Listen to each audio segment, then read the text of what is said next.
dan seterusnya. Di masjid pula, berjamaah di masjid lebih afdal daripada berjamaah di rumah. Bersiwak pula. La ya'rifu qadra illallah, siapa yang tahu pahalanya kecuali Allah. Laula an asyqa ala ummati la amarta biswak inda kulli shalah, kama qala Nabi sallallahu alaihi wasallam. Kalau tak bakal memberatkan, seandainya umat tidak merasa berat dengan perintah siwak ini, hampir wajib kata Nabi siwak ini. Laula an asyqa. Memang Nabi tidak mewajibkan, tapi dengan kalimatnya, kalau tidak bakal diusahakan, hampir wajib. Paham ya? Nah intinya cak ini, Ustaz tak bakal lanjut ke dalam pembahasan ini.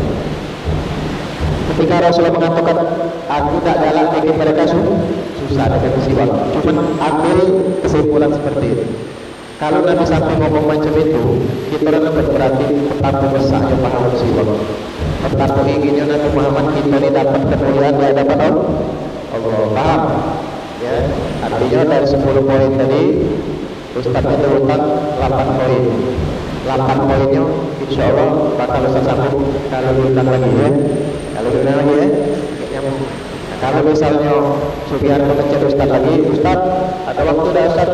Nah kayak sisanya sambung dulu ya. 10 tanda hati mati part 2. Insya Allah panjang umur, badan sehat, walafiat. Kita sambung pada perjumpaan yang akan datang. Tak tahu tandanya, insya Allah minggu depan dipanggil. Insya Allah mungkin. Tanya jawab apa? Dengarkan dulu ya. Tak tanya jawab lagi ya. Badan. Insya Allah. Ada mana?